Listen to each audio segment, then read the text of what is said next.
Hello दोस्तों, welcome to my YouTube channel complex classes. तो आज के वीडियो में हम लोग जो है यूपी डीएलएड सेकंड सेमेस्टर 2025 का ये प्रैक्टिस सेट नंबर जो है 6 करने वाले हैं। इसके पहले हम लोग जो है 5 प्रैक्टिस सेट जो है कंप्लीट कर चुके हैं। और सब्जेक्ट की बात करें तो ये पेपर नंबर सेकंड है, प्रारंभिक शिक्षा के नवीन प्रयास राजन सीरीज 2025 हम लोग कर रहे हैं। और इसमें जो है बहुविकल्पीय प्रश्न कर रहे हैं। जब ये समाप्त हो जाएगा तो इसके बाद अति लघु उत्तरीय प्रश्न और लघु उत्तरीय प्रश्न को जो है हम लोग ए टू जेड करके समाप्त करेंगे। और ये एग्जाम के पॉइंट ऑफ व्यू से जो है ये अंतिम प्रहार है। और इसमें जो क्वेश्चन देखने को मिलेगा आप सभी लोगों को 2016 से लेकर 2023 तक के प्रश्न जो है देखने को मिलेंगे। और इसका पीडीएफ प्राप्त करना चाहें तो आप लोग टेलीग्राम चैनल ज्वाइन कर सकते हैं। उसका लिंक जो है डिस्क्रिप्शन बॉक्स में दिया हुआ है। तो चलिए हम लोग देखते हैं इसके आगे का प्रैक्टिस सेट। और इसके पीछे का प्रैक्टिस सेट जब जैसे 1 से लेकर 5 तक आप लोग नहीं देखें तो चैनल पर जाकर जो है देख सकते हैं वहाँ पे।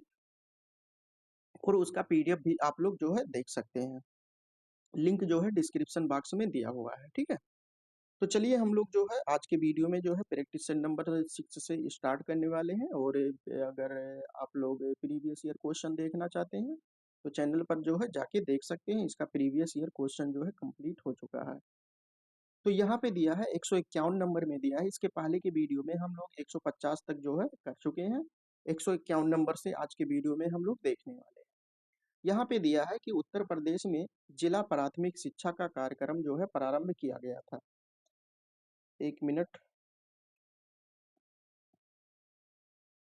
तो यहाँ पे जो है पूछा गया है 151 में कि उत्तर प्रदेश में जो है जिला प्राथमिक शिक्षा कार्यक्रम का जो है प्रारंभ कब किया गया था। ये उत्तर प्रदेश में, आप यूपी में रहते हैं इसीलिए जो है यूपी से संबंधित यहाँ पे पूछा गया है। तो 1965-66 में, 97-98 में, या 90-91 में, या 2000 में। तो इसमें जो जिला प्राथमिक शिक्षा कार्यक्रम का प्रारंभ जो है 1990 से 1990-91 में जो है इसको शुरू किया गया था। और इसका क्या उद्देश्य था कि प्राथमिक शिक्षा की गुणवत्ता में जो है सुधार करना और बच्चों का जो नामांकन दर होता है उसको किस प्रकार से जो है बढ़ाया जाए, ठीक है। अगर हम बात करें तो यह कार्यक्रम जो है शिक्षा प्रणाली को बेहतर बनाने के लिए जो है एक अभियान के रूप में जो है एक हिस्सा था, जिसमें विद्यालयों की जो बुनियादी ढांचा होती है और उसमें जो है बुनियादी ढांचा में सुधार करना और शिक्षकों के प्रशिक्षण पर जो है जोर देना इसका मुख्य उद्देश्य था। उसके बाद में 152 नंबर की बात करते हैं। 152 नंबर में दिया है कि शिक्षा में अपव्यय तथा अवरोधन का अपना सुझाव दिया था। तो किसने दिया था? तो हरटांग समिति ने दिया था, कोठारी आयोग ने दिया था, डॉक्टर राधाकृष्णन ने दिया था, या वुड के घोषणा पत्र ने। तो यहाँ पे जो कोठारी आयोग ने दिया है, कोठारी आयोग ने दिया था शिक्षा में जो अपव्यय होता है और अवरोधन होता है का अपना जो सुझाव दिया था, ये कोठारी आयोग ने दिया था। अगर हम कोठारी आयोग की बात करें तो कोठारी आयोग ने जो है 1964 66 में जो है भारतीय शिक्षा प्रणाली में सुधार के लिए जो है अनेकों प्रकार के सुझाव दिए थे, ठीक है। इसमें जो है शिक्षा के स्तर में सुधार और पाठ्यक्रम में बदलाव और अपव्यय तथा अवरोधन पर नियंत्रण जो है इन्होंने सुझाव दिया था। उसके बाद में 153 नंबर की बात करते हैं। यहाँ पे दिया है कि राष्ट्रीय शैक्षिक अनुसंधान एवं प्रशिक्षण परिषद का जो है मुख्यालय कहाँ पर है। राष्ट्रीय शैक्षिक अनुसंधान और प्रशिक्षण परिषद का मुख्यालय कहाँ पर है, ठीक है। भुवनेश्वर में है, नई दिल्ली में है, कोलकाता में है, या चेन्नई में है। तो इसका मतलब ये होता है, जो ये है राष्ट्रीय शैक्षिक अनुसंधान एवं प्रशिक्षण संस्थान, इसका मतलब होता है NCERT, national council education research training, ठीक है। तो इसका जो प्रशिक्षण संस्थान है ये आपका कहाँ है, ये नई दिल्ली में है, NCERT का मुख्यालय। उसके बाद में हम लोग जो है 154 नंबर की बात करते हैं। यहाँ पे दिया है कि बेसिक शिक्षा अधिनियम पारित हुआ था 2022 में। ये क्वेश्चन आपके एग्जाम में बना हुआ है, यहाँ पे देख सकते हैं। ये 1972 में शुरू किया गया था या पारित हुआ था, या 1948, 1985, या 1980 में, ठीक है। तो इसकी शुरुआत जो है 1972 में ये पारित किया गया था। जो बेसिक शिक्षा अधिनियम है 1972 में इसको पारित किया गया था। और अगर बेसिक शिक्षा अधिनियम के बेसिक शिक्षा की हम बात करें तो इसका उद्देश्य क्या था कि प्राथमिक शिक्षा को जो है सुलभ और अनिवार्य बनाना इसका मुख्य उद्देश्य था। और जो भारतीय बच्चों को जो है 6 से 14 वर्ष के बीच शिक्षा प्रदान करने का जो है ये अधिकार देता है। और उसके बाद में इसके आगे का क्वेश्चन अगर हम देखें 155 नंबर, तो यहाँ पे दिया है कि शिक्षकों हेतु राष्ट्रीय पुरस्कार, जो शिक्षक को राष्ट्रीय पुरस्कार दिया जाता है, इसको जो है प्रारंभ कब किया गया था? 1958 में, 1980 में, 2001 में या 1985 में? तो इसको जो है 1958 में जो है इसको स्टार्ट किया गया था, ठीक है। और इसका उद्देश्य था कि जो उत्कृष्ट शिक्षकों को जो है उनके उत्कृष्ट कार्य के लिए यानी विशिष्ट कार्य के लिए जो है उनको सम्मानित करना इसका जो है मुख्य उद्देश्य था। और यह पुरस्कार जो है शिक्षा के क्षेत्र में उनके योगदान और समर्पण को जो है मान्यता देने के लिए दिया जाता है। अगर इसके आगे हम बात करें 156 नंबर में, 156 नंबर में दिया हुआ है कि बच्चों के लिए निःशुल्क और अनिवार्य शिक्षा का प्रावधान, निःशुल्क और अनिवार्य शिक्षा का प्रावधान जो है संविधान की जिस धारा में किया गया है वह कौन सी धारा है? धारा 25 है या 23 है, 45 है या 35 है? तो ये जो धारा 45 है, ये जो है बच्चों के लिए निःशुल्क और अनिवार्य शिक्षा का जो है प्रावधान भारत के संविधान में किया गया है। इस प्रावधान की अगर विशेष रूप से हम देखें तो 6 से 14 बच्चों के लिए जो है शिक्षा को प्रदान करना, और इस अधिकार को जो है 66वें संविधान संशोधन द्वारा जो है मौलिक अधिकार, मौलिक अधिकार जो है बनाया गया है, ठीक है। तो इसको आप लोग ध्यान दीजिएगा।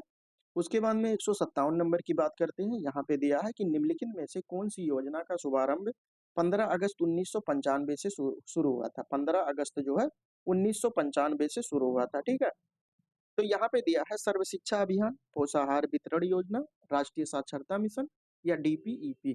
तो ये जो सर्व शिक्षा अभियान है, ये 15 अगस्त 1995 से जो है शुरू हुआ था। और इसके अगर उद्देश्य की बात करें तो ये जो सर्व शिक्षा अभियान है यानी सभी के लिए शिक्षा, सर्व शिक्षा अभियान है, ये 6 से 14 वर्ष के बच्चों के लिए जो है शिक्षा का अधिकार को जो है जोड़ता है। और इस योजना में जो है शिक्षा के सार्वभौमिकरण के लिए महत्वपूर्ण कदम उठाए थे। और भारत में जो है शिक्षा के स्तर को जो है किस प्रकार से सुधार किया जाए, इसके लिए जो है इसमें बताया गया है। 158 नंबर की हम बात करते हैं तो यहाँ पे दिया हुआ है 158 नंबर। 158 नंबर में दिया है कि भारतीय शिक्षा का महाधिकार पत्र कहा जाता है। भारतीय शिक्षा का जो है महाधिकार पत्र किसे कहा जाता है? वुड के घोषणा पत्र को कहा जाता है, या सार्जेंट रिपोर्ट को कहा जाता है, कर्जन योजना, या इनमें से कोई नहीं? तो यहाँ पे जो ये वुड का घोषणा पत्र है, वुड का घोषणा पत्र, यहाँ पे इसको जो है भारतीय शिक्षा का जो है महाधिकार कहा जाता है, ठीक है। और यह जो है 1854 ईस्वी में, 1854 ईस्वी में लॉर्ड डलहौजी के तहत जो है आया था, और इसे भारतीय शिक्षा नीति की जो है नींव माना जाता है। इस घोषणा पत्र में अंग्रेजी शिक्षा को जो है बढ़ावा दिया गया था और भारतीय शिक्षा को पश्चिमी शैली में जो है समाहित किया गया था। उसके बाद में 159 नंबर की हम बात करते हैं तो यहाँ पे दिया है कि कोठारी आयोग ने बालिका शिक्षा संबंधी, बालिका से जो शिक्षा होती है, शिक्षा संबंधी जो है कोठारी आयोग ने क्या सुझाव दिया था, ठीक है। कि लोकमत निर्माण का, या अंशकालिक रोजगार की व्यवस्था का, या मुक्त मुक्त पाठ्य पुस्तक की व्यवस्था का, या उपयुक्त सभी। तो यहाँ पे उपयुक्त सभी हो जाएगा, ठीक है। लोकमत निर्माण के लिए जो है सुझाव दिया था, और अंशकालिक रोजगार की व्यवस्था और मुफ्त जो है पाठ्य पुस्तक की व्यवस्था के लिए जो है सुझाव दिया था। उसके बाद में 160 नंबर की हम बात करते हैं। यहाँ पे दिया है कि हंटर कमीशन कहते हैं कि भारतीय शिक्षा आयोग, हंटर कमीशन जो है ये जो है किसको कहते हैं, ठीक है।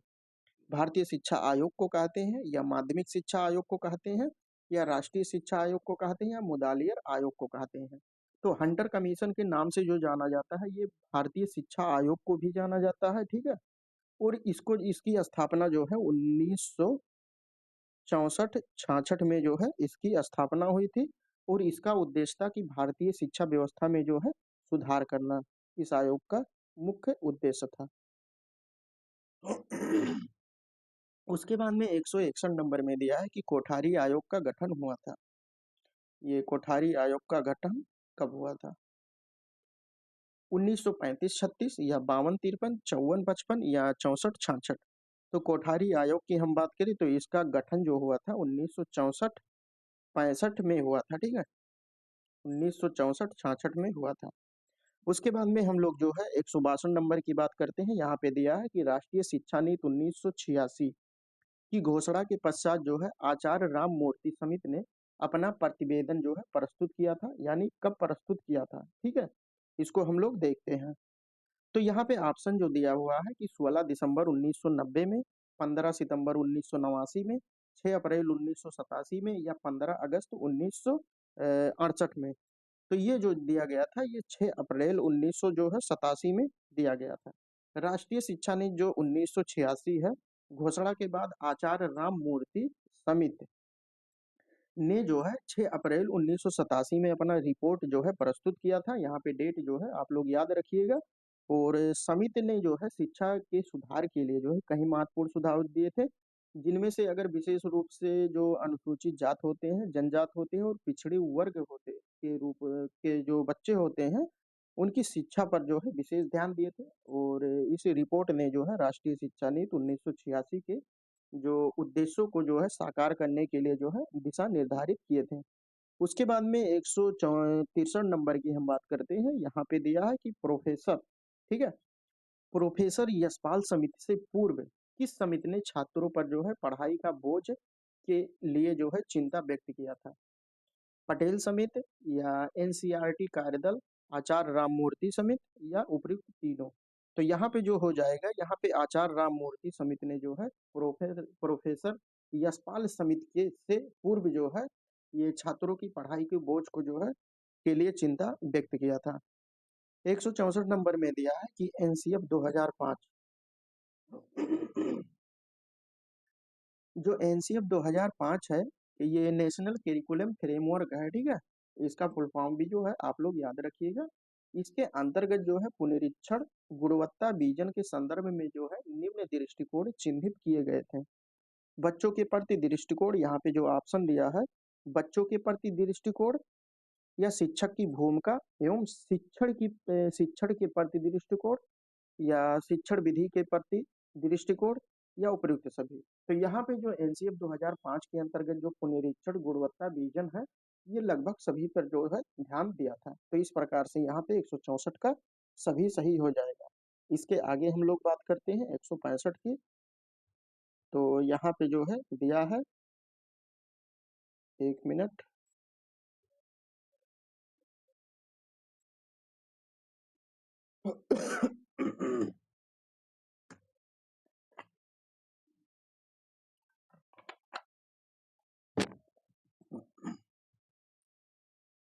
165 नंबर में दिया है कि ऑपरेशन ब्लैक बोर्ड कब आरंभ हुआ था? ठीक है, जो ऑपरेशन ब्लैक बोर्ड है कब आरंभ हुआ था, इसके अगर मुख्य उद्देश्यों की हम बात करें तो ऑपरेशन ब्लैक बोर्ड का काम क्या था? जो बुनियादी ढांचा है उसको जो है बच्चों में वो उपलब्ध कराना, जैसे ब्लैक बोर्ड हो गया, डेस्टर हो गया, कुर्सी मेज हो गया, तो इन सभी की जो है स्कूल में जो है व्यवस्था कराना। ये ऑपरेशन ब्लैक बोर्ड का जो है उद्देश्य था। अगर इसको हम देखें कि जो है कब आरंभ हुआ था, 1964-65 में या 87-88 में, 95-96 में या 2001 2002 में। तो ये जो जो शुरू किया गया था 1964-65 में जो है इसका आरंभ हुआ था। और यह योजना जो है विशेष रूप से ग्रामीण ग्रामीण और इतना हम इसलिए बता देते हैं क्योंकि ये ऑब्जेक्टिव से आप लोग पास नहीं हो पाएंगे, क्योंकि जो है अगर आप विस्तार से जानते हैं, जैसे ऑपरेशन ब्लैक बोर्ड के बारे में हमने बताया, तो इसमें जो बुनियादी ढांचा होती है, जो आवश्यकता होती है, उसको जो है कंप्लीट करवाना इसका मुख्य उद्देश्य था। अगर हम बात करें यही, अगर अतलग उत्तरीय प्रश्न या लॉन्ग आंसर टाइप क्वेश्चन में आ जाए तो वहां पे आप लोग लिख ले जाए, ठीक है। ये ऐसा नहीं है कि जो है डायरेक्ट आंसर पे आ जाए, थोड़ा जो है विस्तार से पढ़िए और ज्ञान को अर्जित करिए। तो ऑपरेशन ब्लैक बोर्ड जो है कब आरंभ हुआ था? 1964-65 में जो है इसका आरंभ हुआ था। अगर हम बात करें विशेष रूप से जो है ग्रामीण और जो पिछड़ा क्षेत्र है, पिछड़ा क्षेत्रों में जो है इसको प्राथमिक शिक्षा को जो है बेहतर बनाने के लिए जो है लागू किया गया था। और इसका उद्देश्य जो था विद्यालयों में जो सुविधाओं को बढ़ावा देना और शिक्षकों के प्रशिक्षण पर जो है जोर देना, यानी जो टीचर की ट्रेनिंग होता है उस पे जो है जोर देना।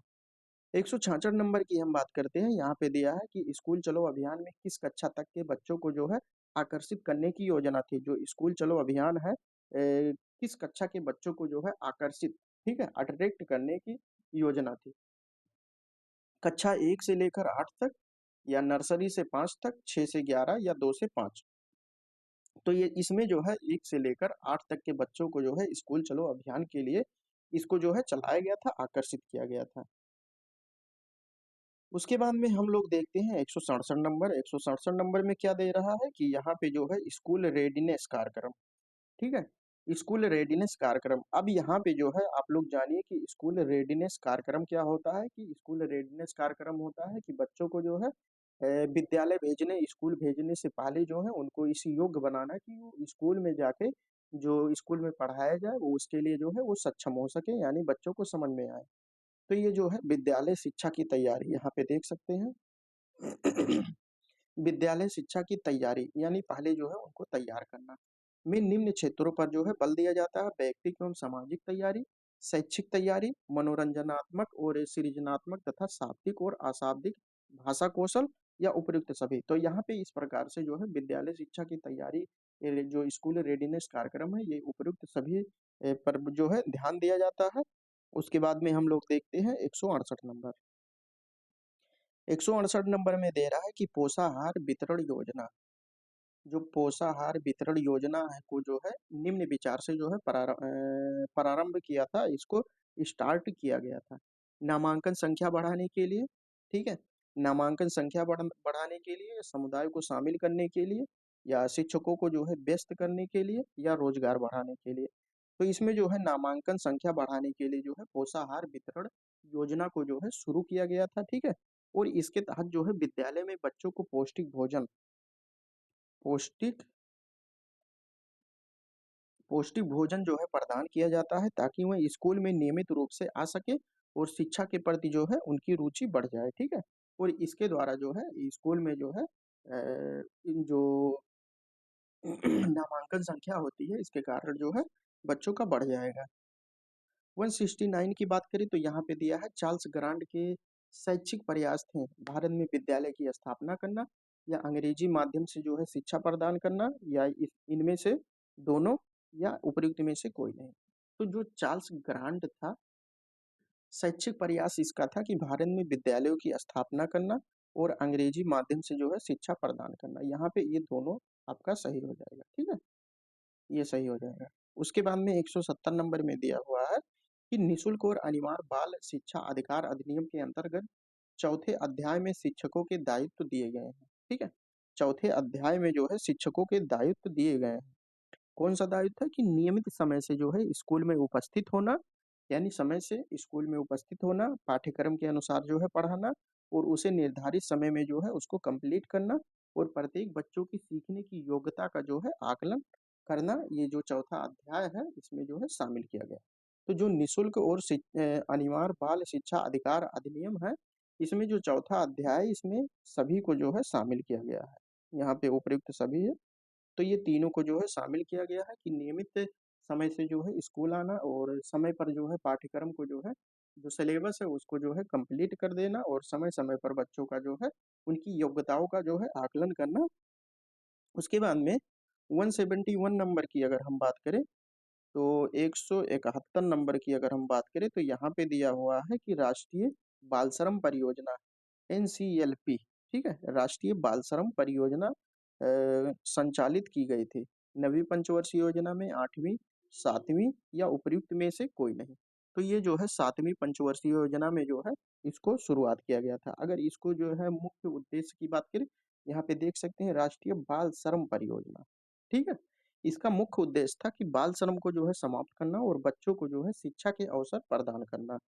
इस परियोजना के तहत जो है बालकों को शिक्षा और अन्य सुधारात्मक गतिविधियों से जो है जोड़ा जाए, ताकि वह श्रम से बाहर निकल कर जो है उनका जो बच्चे राष्ट्रीय बाल श्रम परियोजना है इनको जो है बच्चों को सर्वांगीण विकास हो सके। उसके बाद में 172 नंबर की हम बात करते हैं तो यहाँ पे दिया हुआ है 172 नंबर। 172 नंबर में दिया है कि ह्रास एवं अवरोध को रोकने के लिए, ह्रास और अवरोध को जो है रोकने के लिए तथा समाप्ति लक्ष्य को जो है प्राप्ति के लिए जो है प्रोत्साहित के अधीन कौन सी सुविधाएं प्रदान की जाती है, ठीक है। तो यहाँ पे सुविधाओं की बात कर रहा है कि छात्रवृत्ति प्रदान की जाती है, या विद्यालय मध्याह्न भोजन जो मिड डे मील होता है उसको जो है प्रदान की जाती है, या निःशुल्क पाठ्य पुस्तकें और ड्रेस प्रदान की जाती है।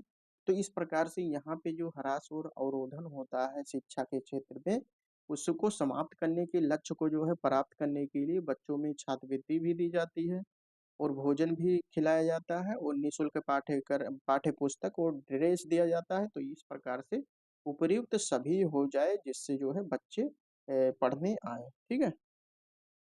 173 नंबर में दिया है कि न्यूपा का मुख्यालय है, जो न्यूपा है इसका जो है मुख्यालय कहाँ पर है? दिल्ली में है, राजस्थान में है, लखनऊ में है, या कानपुर में है? तो न्यूपा का मुख्यालय जो है आपको दिल्ली में देखने को मिलेगा। ठीक है। इसका मतलब होता है NUEP, ये इसका जो है फुल फॉर्म आप लोग याद कर लीजिएगा। इसका मतलब होता है national university of educational planning and administration. ठीक है। और इसका मुख्यालय जो है, मुख्यालय आपको दिल्ली में देखने को मिलेगा।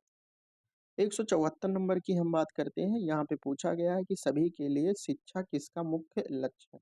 सभी के लिए जो है शिक्षा किसका मुख्य लक्ष्य है? राष्ट्रीय शिक्षा नीति 1986, या साक्षरता अभियान, या इनमें से दोनों, या कोई नहीं? तो ये जो राष्ट्रीय शिक्षा नीति 1986 है, इसमें जो है सभी के लिए शिक्षा, इसका जो है राष्ट्रीय शिक्षा नीति 1986 का जो है ये मुख्य उद्देश्य है। 175 नंबर की बात करते हैं। तो नैतिक कर्तव्य के अंतर्गत कहा गया है कि हर अभिभावक व संरक्षक 6 से 14 वर्ष की आयु के वर्ग के अपने बच्चों को शिक्षा के लिए अवसर उपलब्ध कराएगा। यह जो है किस अनुच्छेद में दिया गया है? तो यहाँ पे जो है अनुच्छेद की बात कर रहा है 51 का, या 50, या 52, या कोई नहीं? तो यहाँ पे जो है जो आर्टिकल 51 का है, यहाँ पे कर्तव्य, ये मौलिक कर्तव्य के अंतर्गत आता है। ठीक है। 51 का जो है ये बाद में जोड़ा गया था। और इसमें क्या कहा गया है, यहाँ पे 51 के आपका सही हो जाएगा। इसमें कहा गया है कि अभिभावक और संरक्षण को यह कर्तव्य सौंपा गया है कि वह जो है 6 से 14 वर्ष के बच्चों को जो है शिक्षा प्रदान करने की अवसर उपलब्ध कराएं। ठीक है। 176 नंबर की हम बात करते हैं। 176 नंबर में दिया है कि बाल अधिकार संरक्षण अधिनियम किस वर्ष जो है गठित किया गया था? 2005 में, 2004 में, 2006 में, या 2007 में? तो ये जो है इसको जो गठित किया गया था ये 2004 में गठित किया गया था। यानी the protection of children from sexual offence act 2004, ये भारत में 2004 में जो है गठित किया गया था। उसके बाद में 177 नंबर की हम बात करते हैं। यहाँ पे दिया है कि निम्न में से कौन सा अनुच्छेद अल्पसंख्यक वर्गों के हितों के संरक्षण से जो है संबंधित है? ये 2020 में क्वेश्चन पूछा गया है। यहाँ पे आर्टिकल 45 हो गया, या आर्टिकल 21, आर्टिकल 29 एक, या अनुच्छेद 17? तो जो है जो अल्पसंख्यक वर्गों के हितों के संरक्षण से संबंधित आर्टिकल है, यहाँ पे आर्टिकल 29 एक है। ठीक है। और यह आर्टिकल सुनिश्चित करता है कि किसी भी अल्पसंख्यक समुदाय को अपनी संस्कृति, भाषा और धर्म के पालन में जो है कोई रुकावट ना हो। यह अनुच्छेद अल्पसंख्यकों के अधिकारों की सुरक्षा के लिए जो है एक महत्वपूर्ण प्रावधान माना जाता है। 178 नंबर की हम बात करते हैं। यहाँ पे दिया है कि 6 से 14 वर्ष तक के बच्चों को जो है निःशुल्क और अनिवार्य शिक्षा को जो है मौलिक अधिकार के संविधान संशोधन द्वारा जो है जोड़ा गया था। तो इसको जो है हम लोग बहुत पहले बात कर चुके हैं, 82 संविधान संशोधन, 85वां, या 86वां, या 87वां? तो ये 86वें संविधान संशोधन 1976 के तहत जो है इसको जोड़ा गया था। ठीक है। उसके बाद में हम लोग इसके आगे देखते हैं 179 नंबर। 179 नंबर में क्या दिया हुआ है कि केंद्रीय सलाहकार बोर्ड किसके नाम से जो है जाना जाता है? जो केंद्रीय सलाहकार बोर्ड है ये किसके नाम से जाना जाता है? ये 2020 में क्वेश्चन बना हुआ है। बेसिक शिक्षा योजना के नाम से, या सार्जेंट योजना के नाम से, हंटर कमीशन के नाम से, या हरटांग समिति के नाम से? तो ये जो जाना जाता है हंटर कमीशन के नाम से जो है इसको जाना जाता है, जो केंद्रीय सलाहकार बोर्ड है। उसके बाद में 180 नंबर की हम बात करते हैं। यहाँ पे दिया है कि उच्च अध्ययन शिक्षा संस्थान कहाँ स्थित है? 2020 में ये क्वेश्चन बना हुआ है। लखनऊ में स्थित है, दिल्ली में स्थित है, वाराणसी में या प्रयागराज में? तो ये जो उच्च अध्ययन संस्थान जो है ये आपका जो है ये दिल्ली में स्थित है। ठीक है, यानी हायर एजुकेशन इंस्टीट्यूट दिल्ली में स्थित है। और यह संस्था क्या करता है कि उच्च शिक्षा के लिए जो पाठ्यक्रम होते हैं और योजनाओं और नीतियों का जो है निर्माण करता है, और शिक्षा के लिए सुधार के लिए जो है विभिन्न पहलुओं पर जो है ये काम करता है उच्च शिक्षा संस्थान। उसके बाद में 181 नंबर की हम बात करते हैं। यहाँ पे दिया है कि शिक्षा का अधिकार अधिनियम 2009 2009 जो है कब लागू हुआ था, इसको बताना है कि कब ये लागू हुआ था। मार्च 2010 में, ये 2020 में क्वेश्चन बना हुआ है, मार्च 2010 में या अप्रैल 2010 में, जुलाई 2010 में या मई 2010 में? तो ये जो लागू हुआ था ये जुलाई 2010 में जो है ये लागू हुआ था। उसके बाद में हम लोग देखते हैं इसके आगे 182 नंबर में दिया है कि निम्न आयोगों का सही क्रम लिखिए। इसमें जो आयोग दिए हैं सभी का जो है सही क्रम आपको लिखना है। ठीक है, हंटर आयोग, राधा कृष्णम आयोग, गुड डिस्पैच आयोग या कोठारी आयोग? तो यहाँ पे हमने जो सन की अगर बात करें तो सन जो है आप लोग इसको जो है कमेंट बॉक्स में बताइए कि इसका आंसर क्या होगा। आंसर तो हम बता दे रहे हैं लेकिन इसका जो सन है तब कौन सा आयोग जो है आया था उसी के हिसाब से आप सही क्रम लगा सकते हैं। यहाँ पे देख सकते हैं ये आपके डीएलएड में क्वेश्चन बना है। ठीक है, ये सोच नहीं सकते हैं कि किस प्रकार से बना है। ठीक है, तो अगर हम इसको व्यवस्थित करें तो इसका जो राइट आंसर हो जाएगा यहाँ पे CABD, यहाँ पे आपका सा हो जाएगा।